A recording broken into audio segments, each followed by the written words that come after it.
जी बिस्मिल्लाहिर्रहमान। मोहतरमा औरंगजेब साहब जी जी, आपने मुझे मेरे वालिद के नाम से पुकारा, मेरी खुशकिस्मती है, आपका शुक्रिया। मरियम बिस्मिल्लाहिर्रहमान। औरंगजेब साहब कोई सॉरी बात नहीं जी, कोई बात सॉरी मरियम औरंगजेब साहब नहीं। सॉरी। बिस्मिल्लाहिर्रहमानिर्रहीम। जनाब स्पीकर, बहुत शुक्रिया, आपने मुझे बजट की तकरीर पर बात करने का मौका दिया। मैं बजट की तकरीर का आगाज इस नज्म से करना चाहूंगी। तुम फिक्र न करो, बस जिक्र न करो। तुम फिक्र न करो, बस जिक्र न करो। सब भूल जाएंगे, सब भूल जाएंगे। मातम कना हजारे, सरे राह पड़े जनाजे। ये खून ये शहादत, खुशा भूलने की आदत। सब भूल जाएंगे, सब भूल जाएंगे। किसे याद है पेशावर, वो साहिवाल की दुख्तर, या हर कमर का मक्तल। न जुनू उठा था पहले, न अब मचेगी हलचल।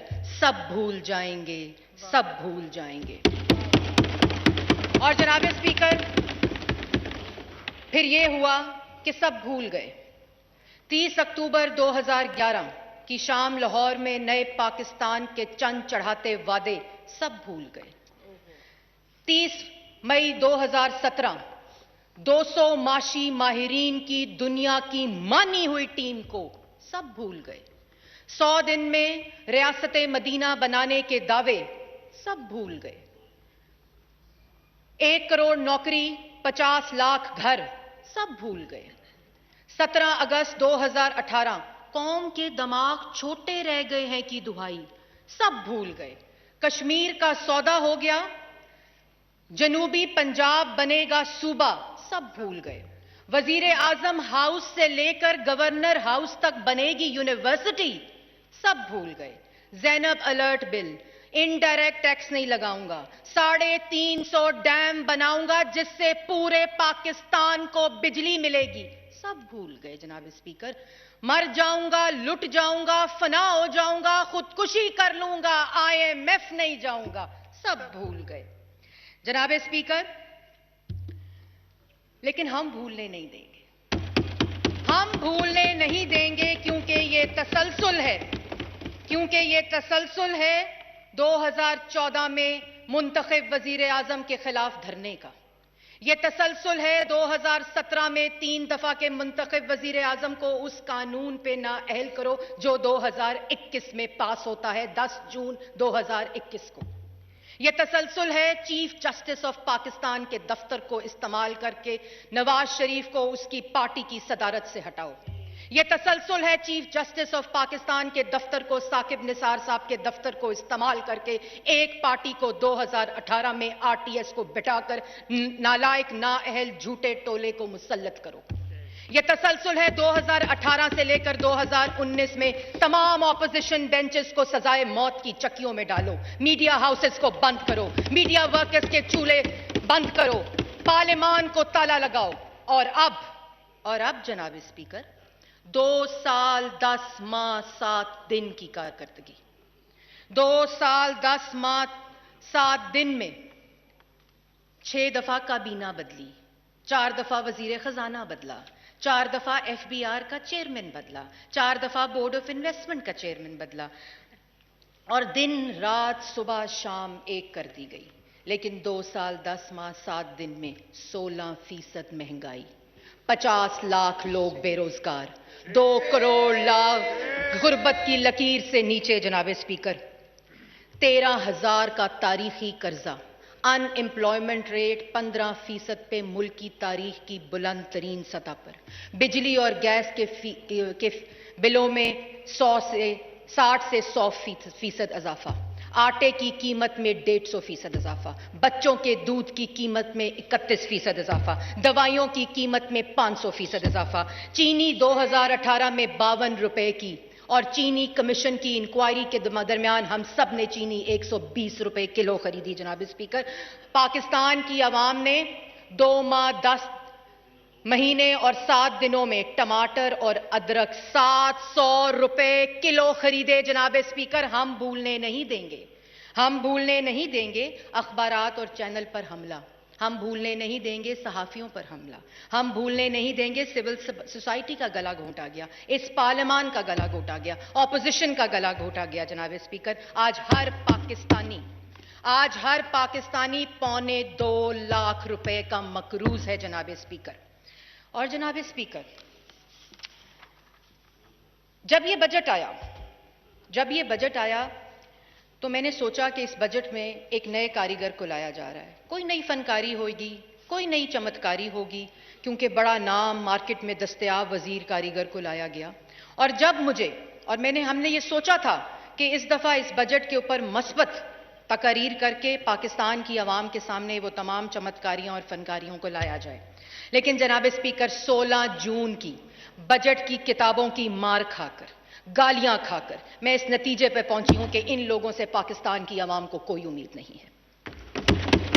और जनाब स्पीकर, मुझे पता चला कि क्यों उन्होंने हमें बजट की किताबें मारी, क्यों उन्होंने हमें ऐवान में गालियां दी, क्योंकि हमारी चीखों में उन खवातीन, बच्चियों, बुजुर्गों की चीखें दब जाएं जो अपने अंगूठों पर अनमिनट सिहाई लगाकर रमजान में कतारों में खड़े होकर 20 रुपए किलो, 1 किलो चीनी के ऊपर 20 रुपए बचाने के लिए घंटों कतारों में खड़ी होती हैं। उनकी चीखें दब जाएं, जो बेरोजगार हैं, जो गरीब हैं। और जनाब स्पीकर, कमाल की कारकर्दगी, 2 साल 10 माह 7 दिन, कमाल की कारकर्दगी है। ये किसी इंसान के बस की बात नहीं कि इतनी तेजी से इतना ज्यादा बेड़ा गर्क किया जाए। तो मैं चाहती हूं कि ऐवान, जिसे ना तो कानून साजी का इख्तियार है, वो इस बात पर गौर करे कि ये क्या गैर मोई ताकतें हैं, ये क्या माफूकुल फित्र कुव्वतें हैं जिसके जरिए इमरान साहब ने इतनी तेजी से इतना ज्यादा बेड़ा गर्क किया है। तो जनाब स्पीकर, इस तरफ बैठे मेंबरान और इस अतराफ बैठे मेंबरान इस बात पर गौर करें, ढूंढें उस मुस्तकिल वजीर, मुशीर और मावने खुसूसी को जिसकी जरिए इमरान साहब ने नवाज शरीफ के तरक्की करते 5.8% की तरक्की को पहले साल 1.9% और फिर मनफी 0.4% पे किया, जो 1952 के बाद मुल्क की तारीख की कम तरीन सतह है। तो जनाब स्पीकर, 16 जून को बजट की कॉपियां खाने के बाद, गालियां खाने के बाद, और जहां इस ऐवान में तकरीर करो तो वजीर बनफ्सो नफीस ठुकाई करते हैं। ये बजट की किताबें सर पे पढ़ने के बाद मैंने इस बजट को एक नए नजर से देखा, और वो मैं आज ऐवान में बताना चाहती हूं। और मुझे इस बात का यकीन हो गया कि ये ना तो फ्लॉप फिल्मों की तरह रोज उतर जाने वाली काबीना का कमाल है, ना ये 4 दफा वजीर खजाना जो बदले गए ये उसका कमाल है। ये किसी मुशीर, किसी वजीर का कमाल हो ही नहीं सकता, क्योंकि कोई शोबा ऐसा नहीं है जिसका खून चूसा ना गया हो। ये खून चूस बजट है। कोई शोबा ऐसा नहीं जिसकी लागर हड्डियों को निचोड़ा ना गया हो। ये हड्डी तोड़ बजट है। और जनाब स्पीकर, ये किताबें खाने के बाद मुझे पता चला है ये ज़कूटा जिन बजट है।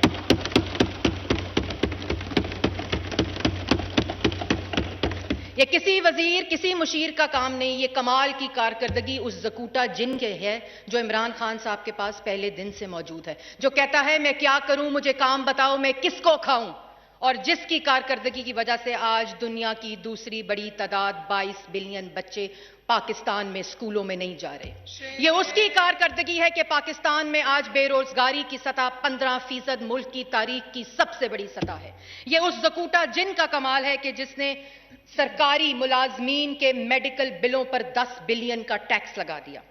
ये उस ज़कूटा जिन का कमाल है जनाब स्पीकर, जिसने कहा मुझे काम बताओ मैं क्या करूं, मैं किसको खाऊं, मुझे काम बताओ मैं क्या करूं, मैं किसको खाऊं, और बच्चों के दूध, दही, मक्खन पर 17% टैक्स लग गया जनाब स्पीकर। और जनाब स्पीकर, ज़कूटा जिन ने कहा मुझे काम बताओ मैं क्या करूं, मैं किसको खाऊं, और पेट्रोल के ऊपर 610 बिलियन की लेवी लग गई और पेट्रोल बजट के दूसरे दिन महंगा हो गया। जनाब स्पीकर, ये ज़कूटा जिन खाली बजट नहीं बनाता, ये सहाफियों पर दिन दिहाड़े गोलियां बरसाता है, ये सहाफियों पर हमला करता है, ये सेंसर करता है, ये पार्लियामान पर हमला करता है। और जनाब स्पीकर, इमरान खान का ये ज़कूटा जिन मैं रिकॉर्ड पर कहना चाहती हूं। आज मैं ऐवान में ये रिकॉर्ड पर बात रखना चाहती हूं। बिल्कुल सही कहते हैं, इमरान खान साहब ना नालायक हैं, ना नाअहल हैं, ना करप्ट हैं, ना झूठे हैं, ना चोर हैं, ना वो यू टर्न लेते हैं। ये सब शोबे, ये तमाम पोर्टफोलियोज उन्होंने ज़कूटा जिन के हवाले किए हुए हैं। और ये ज़कूटा जिन ने कहा इमरान खान साहब को, मुझे काम बताओ, मैं क्या करूं, मैं किसको खाऊं। 450 अरब की चीनी खा गया, 122 अरब की एलएनजी खा गया, 250 अरब का आटा खा गया, 1200 अरब की वैक्सीन खा गया, 23 फॉरेन फंडिंग अकाउंट से ज़कात के पैसे खा गया जनाब स्पीकर। लेकिन इमरान खान करप्ट नहीं जनाब स्पीकर, झूठा नहीं, नालायक नहीं, नाअहल नहीं। यह सब ज़कूटा जिन का कमाल है जनाब स्पीकर। और अभी रिंग रोड के 6 अरब खाने थे। इमरान साहब ने कहा अभी नवाज शरीफ और शहबाज शरीफ के बनाए हुए बहुत से मंसूबे बाकी हैं, हाथ हौला रखें जरा। और जनाब स्पीकर, इमरान खान साहब के पास जहां ज़कूटा जिन है जिसने तमाम महकमात का बेड़ा गर्क कर दिया है, उसी तरह एक और जिन है जिसने निज़ाम को मफलूज करके रख दिया है, और उस जिन का नाम है अना का जिन। आज 2 साल 10 माह 7 दिन में ये वो अना है जो इमरान साहब को और पाकिस्तान के निज़ाम को मफलूज करके रख दिया है। इमरान खान साहब ने कहा था मैं चेहरे नहीं बदलता, मैं निज़ाम बदलूंगा। निज़ाम की ईंट से ईंट बजा दी है। आज 2 साल 10 माह 7 दिन गुजर जाने के बाद national commission for women, status of women chairman नहीं लग सका। National commission for human rights chairman नहीं लग सका। National commission for child rights chairman नहीं लग सका। इलेक्शन कमीशन 2 साल अधूरा रहा।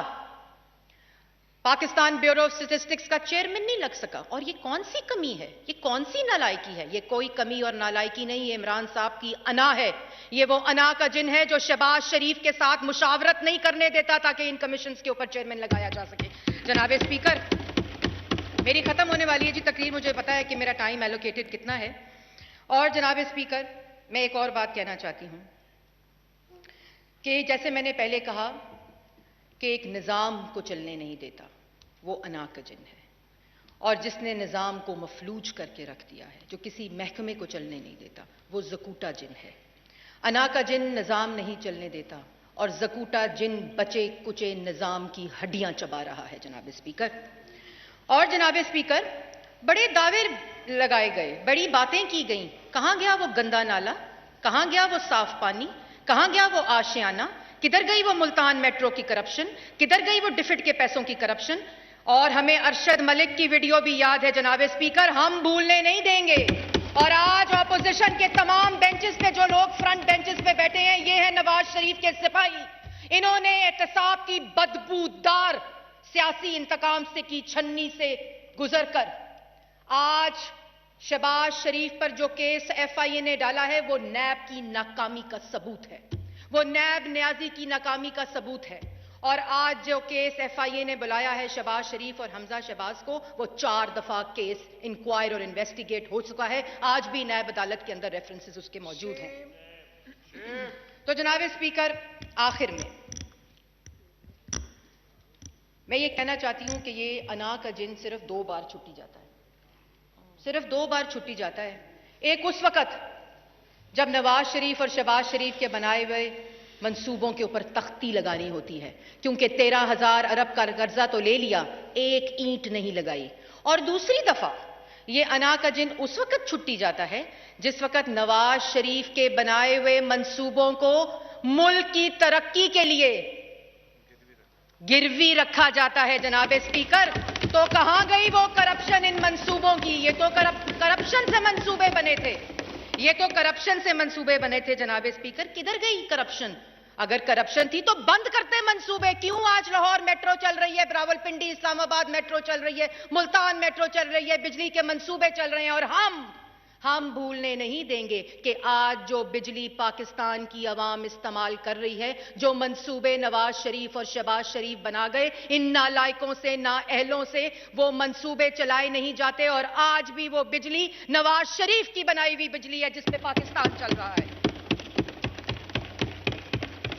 अभी ज़कूटा जिन को भी छुट्टी नहीं दी जनाब स्पीकर। उसके जिम्मे 2 काम लगाए गए हैं। एक काम लगाया गया है ज़कूटा जिन के जरिए जिसने निज़ाम को तो मफलूज कर रखा है, लेकिन अब वो मीडिया डेवलपमेंट रेगुलेटरी अथॉरिटी ला रहा है, जिसके जरिए इमरान खान साहब का वो ख्वाब के सुकून सिर्फ कब्र में होता है। वो कब्र का सुकून, वो कब्रिस्तान का सुकून पूरे पाकिस्तान में होगा। ना कोई ट्वीट कर सकेगा, ना कोई लिख सकेगा, ना कोई बोल सकेगा। पूरे मुल्क के अंदर कब्र का सुकून होगा मीडिया डेवलपमेंट रेगुलेटरी अथॉरिटी के जरिए, जिसको हम मुस्तरद करते हैं। और उसके बाद इलेक्शन कमीशन, इलेक्टोरल रिफॉर्म होता है कि 3 साल के अंदर 119 मीटिंग्स इसहाक डार की सरबराही में पूरी ऑपोजिशन के कंसेंसस के साथ इसी पार्लियामान ने पास की थी। इलेक्टोरल रिफॉर्म बिल चोर दरवाजे से लाकर पार्लियामेंट के अंदर पास नहीं कराया जाता, बुलडोज कराया जाता है। और जिसको यकीन हो कि ज़कूटा जिन की इस कारकर्दगी के बाद पाकिस्तान की अवाम उसको वोट नहीं देगी। Please wind up. आपका वोट होगा, आपका शनाख्ती कार्ड होगा, वोट नादरा का डेटा देगा। आपका शनाख्ती कार्ड होगा, आपके अंगूठे होंगे, वोट इलेक्ट्रॉनिक वोटिंग मशीन की चिपें देंगी।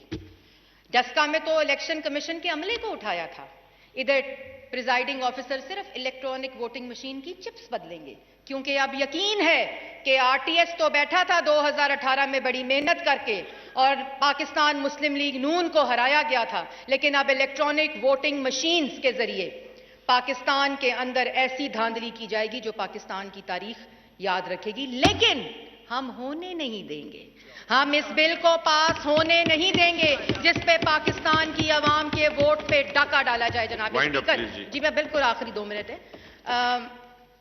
और जनाब स्पीकर, जो इलेक्ट्रॉनिक वोटिंग मशीन है, मैं ऐवान को ये जरूर बताना चाहती हूँ आपके तवस्सुत से कि ये ओवरसीज पाकिस्तानी के वोट का मसला नहीं है। हमें ओवरसीज पाकिस्तानी अपने जान से ज्यादा अजीज हैं, हमें उनके हकूक अपनी जान से ज्यादा अजीज हैं। ये इलेक्ट्रॉनिक वोटिंग मशीनों का भी मामला नहीं है, ये असल में उसकी गाब में, उसके झांसे में इलेक्शन कमीशन से वो आईनी हकूक छीने गए हैं जो आइन उसे देता है, वो आईनी अथॉरिटी छीनी गई है जो पाकिस्तान का आइन उसे देता है, और तमाम power, constitutional power election commission की उससे छीनकर नादरा को दे दी गई है, क्योंकि इन नालायकों को, नाअहलों को, ज़कूटा जिनों को पाकिस्तान की आवाम ने वोट नहीं देने। और आखिर में जनाब स्पीकर, बिल्कुल आखिर में बात यह है कि मैं कंडेम करना चाहती हूं, और मेरे साथ ये पूरा ऐवान मुझे पता है कंडेम करेगा, इमरान खान साहब की रेप के बारे में जो बयान है। इमरान खान साहब ने उस जहनियत की अक्कासी की है जिन्होंने रेपिस्ट को इनकरेज किया है, और विक्टिम्स को के माँ बाप जो हर रोज उस तकलीफ से गुजरते हैं, उनके दिल पर क्या गुजरी होगी इमरान साहब?